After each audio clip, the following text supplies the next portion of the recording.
Hello, everyone. I am Associate Professor in Communication Studies at CY Cergy Paris Université, that is near Paris.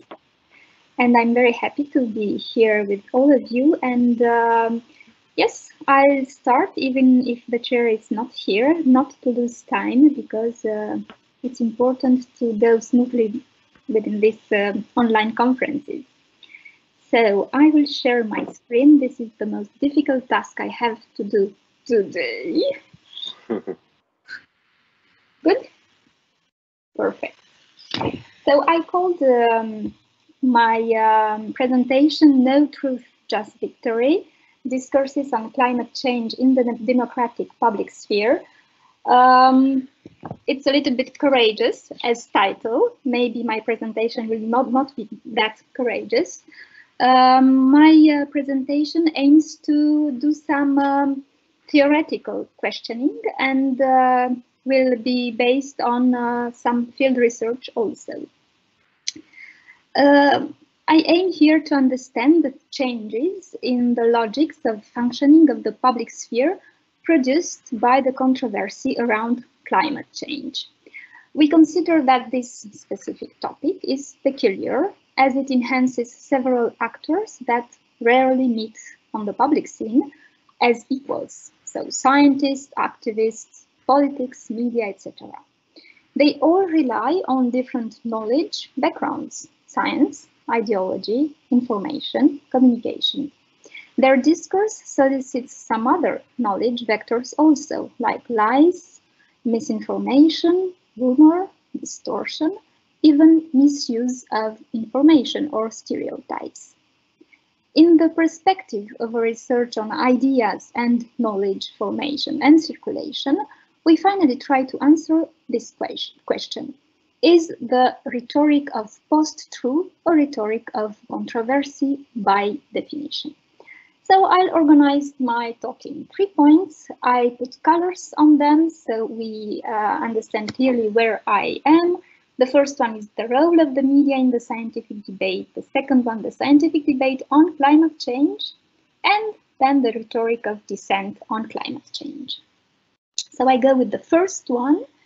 And in a traditional way, media deals as some public obligation with scandals. Some of these scandals are related to scientific facts. Sophie Moiran, she's a French researcher, already analyzed the way in which media covers these events, and she quotes the contaminated blood affair, the growth hormone affair, the asbestos in building, and lead in water affairs, all of them French affairs. She analyzes this as a chronology of specific discursive moments in the past and to come. Des instants discursifs, discursive moments. Her conclusions are clear. I quote her. It soon became clear to me that this event gave rise to comments and chronicles that were somewhat removed from strictly scientific data. Perhaps, she adds, perhaps because science had no certainty in this field. Of course, this makes us smile today, knowing the affair that we all deal with, the COVID affair. But her conclusion is interesting because it points a separation between science, the scientific data, and the media discourse. Her study challenges the, I quote again, traditional representation of a scientific popularization discourse and concludes to what the media were constructing was a discourse on or around science in its conflictual relationship with society. And I believe we have some of that, or even a lot of that, around the COVID. But things are not quite the same when we look at the climate change situation. This one is and is not one of these affairs, as she says. By its characteristics, first of all, it is related to science and to the work and discourse of scientists. But we'll come back to the discourse later. Nevertheless, it has a global impact, so the COVID, you'll say to me, established in the long term. Not one of these affairs, maybe the affair, we'll see about that. So I go to my second point now. So let's examine now the specificity of the scientific discourse around climate change. The first observation relates to the co-presence of different actors that usually don't cross their roads in the public sphere as equals, as I said. So again, scientists, activists, politics, media, and people. Mouffe remarked that we only had comments on the contaminated blood affairs or the other cases she studies, just comments. For the climate change, we have the scientists coming in the public arena and defending their data, their researches and conclusions. They became part of the public sphere as well as the other actors we quoted. Now, I have to specify that, of course, I deal a lot with the French public arena. And your input will be interesting to know if things are different in the other countries. So this is an interesting situation. And my hypothesis is that this presence related to the post-truth context change categorically the status of scientific discourse and of the scientific word, the saying. And these changes contributed a lot to the way debates around the COVID also were or are still ruled in most of the countries, I'd say. So, first of all, we have this co-presence. Second of all, I remark two types of rhetoric that coexist and cover the best way in which we can discuss this or any other scientific matter in the public arena. The rhetoric of explanation on one hand and the rhetoric of argumentation on the other. And I rely on this manual of rhetorics signed by Muras in 2013. Before entering the arguments field, let's remind that the explanation is the classical way of exposing the science, from the cause through the context to the effect. Muras proposes this manual and he returns to the classical distinction between explanation and the argument. The explanation and the argument. He says the explanation with because informs, shows that one knows and forms with what precedes the because an unbreakable thesis. On the other hand, advancing a thesis that says that one has a sufficient index to affirm the existence of a thing is a thesis completely different, a couple that he calls thesis argument. I propose to you these two examples. The first one, we have good reason to believe that the increase in greenhouse gases in the atmosphere will produce warming.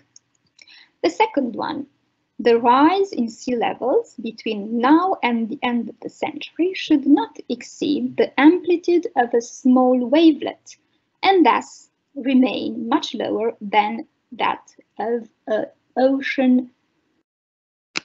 Oh, sorry, I did something wrong, right?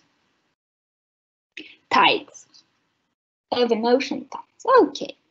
Now, what we see here are two sentences, and I can say to you that both were written by scientists. They barely explain and are not at all arguing, and mostly they make an assertion, both of them. The authors have both been members of the, what we call in French, GIEC, what you call in English, the IPCC, the Intergovernmental Panel on Climate Change. But the first is defending climate change protection, and the second is a climato-skeptic. Both are scientists. The first one is Roger Revel, a climatologist oceanographer. He wrote this in 1990, and the first year of the IPCC report. And the second one is François Gervais, a French climato-skeptic, in his book L'urgence climatique est en l'heure, 2018. So two scientific discourses, but opposed. Let's continue our tour of discourses. The impact of global warming are already evident and will continue, in particular because the greenhouse gases emissions continue to accumulate in the atmosphere. We have here a plain scientific explanation, a thesis that needs no supplementary argument. The author stresses the relation between two sentences by the because. The author is not a scientist, but an NGO, one of the main environmental organizations in Quebec, Équiterre. And of course, they are defending climate and deliver a scientific mode discourse. Another example, this one came from an interview. The question is, will global economic growth continue through the 21st century? And the answer is yes. If it did not continue, many of the problems associated with global warming would be elevated because there is a very strong link between greenhouse gas emissions and the enrichment of countries. Because the world plays another role here, following Muras' analysis of rhetoric. If global growth doesn't continue, that would be good for global warming. The argument is that there is a strong link between greenhouse gas emissions and the enrichment countries. The author stresses this argument here, not the relation between the sentences as before. This one was the Danish statistician Bjørge Lomborg.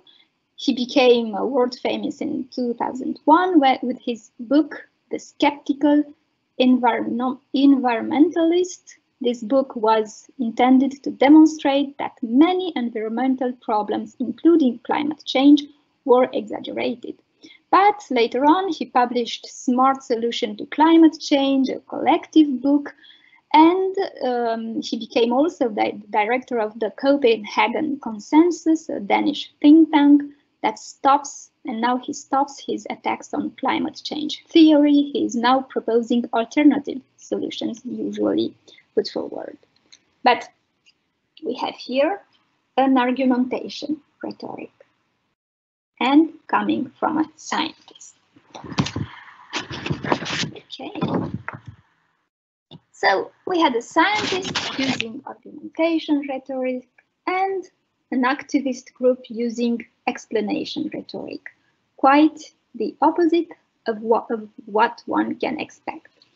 And why does this bother us? The answer is in the media, and I propose you this. Okay, quote also, if positions that are more conditioned than throughout are normal, why deplore them in the case of the fight against climate change? Quite simply, because the subject has taken on such importance that it deserves to be the subject of a public debate worthy of the name. So we have here a nice meta-rhetoric in Contrepoint. This is a French liberal journal. The subject is too serious now to be left in the hands of conditioned positions. A conclusion is obvious for the moment. What seems to be undiscussable for some scientists, as that relates to scientific truth and nothing else, becomes questionable in the public space. Argumentation is a founding act of the debate. The explicit questioning of my own assertion. Why argue, indeed, if there is nothing to doubt, at the same time as its protection? The scientists, once they enter the public arena of the debate, have to admit and accept everyone's tools or dialogue weapons. As the scientific explanation is doubted, the explanation discourse has to be armed with arguments in order to stand the public challenge. So I go to my third and last part. And of course, the climate change discussion became controversial and allowed opposite discourse precisely because of the characteristics of openness of the democracy. And I follow here Simmel or Mouffe. In the democratic space of discussions, ideas, ideology, propaganda, science have to wear opinion clothes in order to be part of the democratic dialogue. So maybe this is quite courageous, we can discuss that. A subject entering the public sphere today is obligatory subject to the rhetoric of dissent. And I follow Amossy here. She says that public polemic has obviously not the purpose to solve opinion conflicts. It doesn't offer a dialogue to negotiate differences in the perspective of an agreement on what is reasonable. The public space would then oppose the opinions and the reason. That's a question. Let's not think antagonisms, but instead of that, relations. And as diverse as they are, the public opinions around climate change can form, I think, three kinds of relation. According to Dascal, that would be discussion, controversy, and dispute. Who knows the work of Dascal would remark that I switched the two last one because it goes better with my thesis. So a discussion is a polemical exchange. I look at the time, still 3 minutes. Good. A discussion is a polemical exchange whose object is a couple of minutes left. Oh, let's see. Good. Yes. As the discussion develops, the contenders tend to acknowledge that the root of the problem is a mistake related to some important concept or procedure within a well-defined field. Discussions allow solutions which consist in correcting the mistake thanks to the application of procedures accepted in the field. Now, I think maybe climate change could be this simple positioning in the public space, but it is not. The controversy to continue is a polemical exchange, and it can begin with a specific problem, but it spreads quickly and to other problems and reveals profound divergences. This involves both opposed attitudes and preferences and disagreements about methods, for example.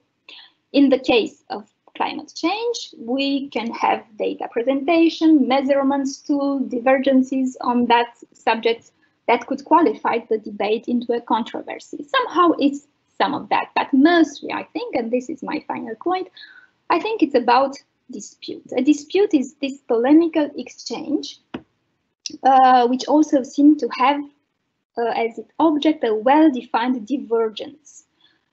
There is no mutual accepted procedures for deciding the dispute, and a dispute has no solution, and most it can dissolve or can be dissolved. So I finished with this phrase. We pointed that arguments tend to replace scientific explanation. Truths seem to have been abandoned in the scientists' labs or even forgotten. There seemed to be no longer a truth to rely on. Climate change debates have proved it. COVID discussions also, controversies and disputes still prove it. One element have improved its position in this constellation, and I think that is victory. Everybody wants to win a debate that knows no longer any truth. Seeking for the public victory is maybe the new search for the truth. Thank you.